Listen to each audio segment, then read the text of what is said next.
India ने Saudi Arabia को beat कर दिया है, यूरोप का नंबर 1 रिफाइंड ऑयल सप्लायर बन गया है।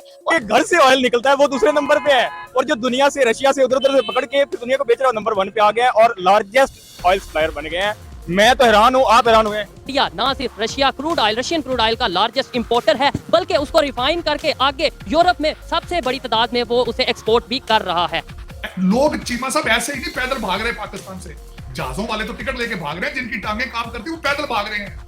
इंडिया ने सऊदी अरेबिया को बीट कर दिया है और दुनिया का पहला एक्सपोर्टर बन गया है ऑयल के अंदर। अब भाई ये मानने में नहीं आ क्या पाकिस्तान के अंदर भी चर्चे हो रहे हैं। और जो भी कोई इंडिया से दोस्ती की बात करे उसको कहा जाता है कि ये मोदी का यार है, उसको कहा जाता है ये गद्दार है, उसको कहा जाता है कि ये इस मुल्क का वफादार नहीं है। जय हिंद दोस्तों, वंदे मातरम। भारत का दबदबा दुनिया पर हर रोज बढ़ता जा रहा है। हाल ही में आए एनालिटिक्स फर्म केपलर के आंकड़े इस बात की गवाही दे रहे हैं। केपलर के आंकड़ों के मुताबिक भारत इस महीने रिफाइंड ईंधन का यूरोप का सबसे बड़ा सप्लायर बन गया है और इसके अलावा रूसी कच्चे तेल भी रिकॉर्ड मात्रा खरीद रहा है। दरअसल रूसी तेल पर प्रतिबंध के बाद से भारतीय कच्चे तेल उत्पादों पर यूरोप की निर्भरता बढ़ती जा रही है।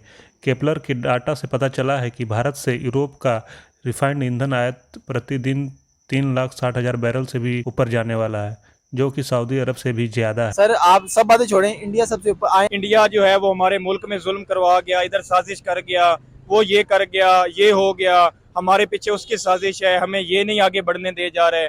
क्या आपको लगता है कि हम अपने खुद के जिम्मेदार, खुद के कसूरवार हैं, या इंडिया हमारे साजिश कर गया? इंडिया की एक्सपोर्ट में कितना बूम आएगा इस तरह अगर वो ऑयल बेचते रहे पूरी दुनिया को, यूरोप को खास?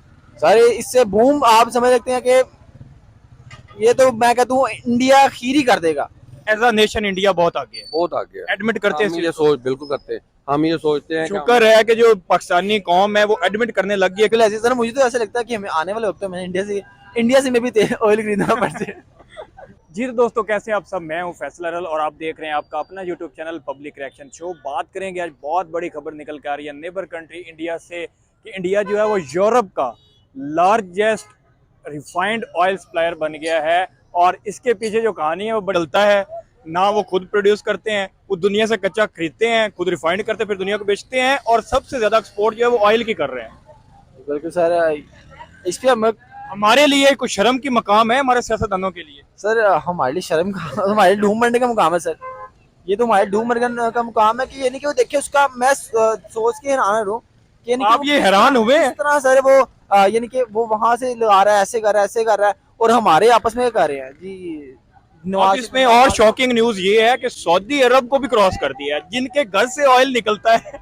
ये ऑयल जो यूरोप तक पहुंच रहा है वो भी रशियन ऑयल है, जिसको रिफाइन करके सप्लाई कर रहा है इंडिया यूरोप को। सर इसके बारे में क्या कहेंगे आप? कि पहले तो सऊदी अरेबिया अपना सिक्का जो है वो मनवाता था ऑयल सप्लाइंग में, अब इंडिया जो है वो सऊदीया को बीट कर गया है, तो क्या कहेंगे सर आप इस बारे में? एक टाइम था, कुछ दिनों पहले ही या कुछ हफ्तों पहले मैं बोलूंगा, जब यूरोप में हमारे जयशंकर साहब गए थे और उनसे क्वेश्चन पूछा गया था कि आप रशिया से ऑयल खरीद रहे हो और आप यूक्रेन वॉर को फंडिंग कर रहे हो, तो हमारे जयशंकर साहब का, हमारे फॉरेन मिनिस्टर का स्टेटमेंट था कि भाई आप यूरोप जो गैस खरीद रहा है रशिया से, क्या वो फंडिंग नहीं कर रहा है?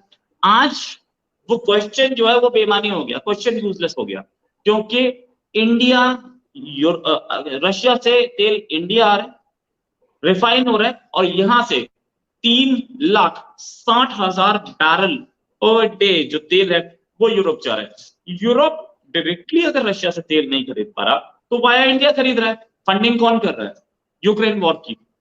अब यूरोप अपने ही एक पार्टनर, जिसको वो नेटो पार्टनर बनाने की फिराक में है, और एक यूरोपियन कंट्री, हम लोग बचपन में हम लोग स्टार्टिंग में सुनते थे अपने करियर के कि यूरोप सबसे पहले क्या देखता है? यूरोप सबसे पहले देखता है कि सामने वाला कौन है, व्हाइट है कि नहीं, क्रिश्चियन है कि नहीं। तो इस बार तो उन्होंने व्हाइट और क्रिश्चियन दोनों चीजों को छोड़ दिया। इस बार तो वो आ गए इस चीज में कि हम इस चीज पे कि हमें तेल कहां से मिल रहा है। They are both Christian countries, both white countries, both European countries colliding with head on, लेकिन ये लोग नेटो या फ्री वर्ल्ड जिसे क्लेम करते हैं उसको छोड़ के इंडिया से तेल खरीद रहे। इंडिया ने तो पहले ही अपना स्टैंड क्लियर कर दिया था। इंडिया ने जब भी वोटिंग की है रशिया के फेवर में की है यूरोपियन में, ये यूएन में, इन्होंने हमेशा यूक्रेन के फेवर में वोट किया था और आज ये तेल रशिया से खरीद रहे हैं। इससे पहले अगर बात करें तो अभी कुछ दिन पहले इंडिया में G20 मीटिंग हुई थी, उसमें क्वाड के सारे फॉरेन मिनिस्टर्स ने एक वो किया था, रायसीना डायलॉग में आए थे और रायसीना डायलॉग में आकर के जापान के फॉरेन मिनिस्टर ने एक बहुत बढ़िया स्टेटमेंट दिया। उन्होंने बोला था कि क्वाड एक इस तरीके का क्वाड एक इस तरीके का क्या बोलते हैं उसे, एक फोरम है या एक इस तरीके का ग्रुप है जिसमें हम सारे इकट्ठे परफॉर्म करते हैं, बीटल्स की तरह। बीटल्स का एग्जाम्पल दिया, हम सारे इकट्ठे परफॉर्म करते हैं, लेकिन इतनी ऑटोनॉमी भी होती है कि पॉल मैकार्टनी अपने एक सोलो एल्बम लॉन्च कर जाते हैं। उनका इशारा इंडिया की ओर था कि हम लोग सारे इकट्ठे परफॉर्म कर रहे हैं, लेकिन आप रशिया को सपोर्ट कर रहे हैं, रशिया का तेल खरीद रहे हैं। आज वही जापान रशिया से तेल खरीद रहा है। ये सारे में पूरी वर्ल्ड में हो क्या रहा है, अलायंसेस बन रहे हैं, बिगड़ रहे हैं, लेकिन वही यूरोप इंडिया से तेल खरीद रहा है। इंडिया आज अपना 40% से ज्यादा तेल, 44% तेल रशिया से खरीद रहा है और करीब 20 लाख बैरल्स पर डे तेल आ रहा है। ये पूरा इंडिया में कंज्यूम नहीं हो रहा है, इसमें 3,06,000 बैरल, 3,60,000 बैरल यूरोप जा रहा है और साथ में दूसरे कंट्रीज में भी जा रहा है। तो इस तरीके से अगर आप देखें तो फ्री वर्ल्ड में, जैसे वो फ्री वर्ल्ड बोलते हैं, हालांकि हमारी फॉरेन मिनिस्टर ये भी बोल चुके हैं कि पूरी वर्ल्ड की प्रॉब्लम यूरोप की प्रॉब्लम नहीं होती, लेकिन यूरोप की प्रॉब्लम जो होती है वो पूरी वर्ल्ड की प्रॉब्लम होती है। हम इस चीज को मानते नहीं है, ये बात भी मानने की है, क्योंकि ये फ्री वर्ल्ड या ये यूरोप या ये अपने हाई स्टैंडर्ड्स या ये व्हाइट मैन सुप्रीमेसी जो है ये अब टूटती दिख रही है।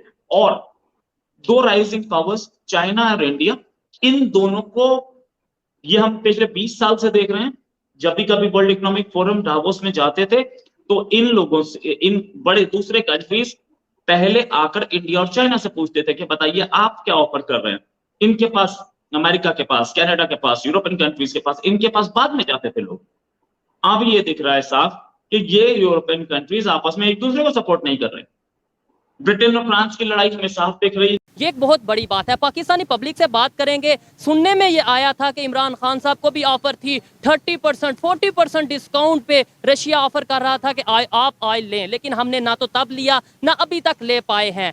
पाकिस्तान क्यों नहीं अपनी मर्जी से फैसले कर पाता? इंडिया अगर अपनी मर्जी से डिसीजन लेता है, अपनी कंट्री के लिए ना सिर्फ डिसीजन लेता है बल्कि ओवरऑल जब इंडिया से ट्रेड की बात की जाती है तो पाकिस्तान में यूथ को या लोगों को ये दिया जाता है शायद इंडिया को फायदा हो रहा है। ये बताएं, इंडिया यूरोप के साथ ट्रेड कर रहा है, रशिया के साथ ट्रेड कर रहा है और इंपोर्ट जितनी कर रहा है उतनी ही एक्सपोर्ट भी शायद कर रहा है, चाइना के साथ ट्रेड कर रहा है। हमारे पाकिस्तान के साथ अगर वो ट्रेड करता है फायदा किसको होगा, हमें या उसे? ज्यादा नहीं, ज्यादा हमें फायदा है उसको। ठीक हो गया। अब देखें हमारे मुल्क के अंदर महंगाई है, आटा कितना महंगा है, चीनी कितनी महंगी है, टमाटर का अक्सर हम डिस्कस कर सोशल मीडिया पे देखते थे, यहाँ पे टमाटर 320 रुपए किलो है, वही साथ जो है ना एक स्टेप के ऊपर वो 20 रुपए किलो दे रहा है। अगर हम वही से लेंगे तो देखें एक आम आदमी को purpose and at the end purpose होता है कि एक आम आदमी को रिलीफ मिले। किसी भी मुल्क में, चाहे डेवलप्ड कंट्री हो, अमेरिका जैसा, आप सबको ना रोटी दे सकते हैं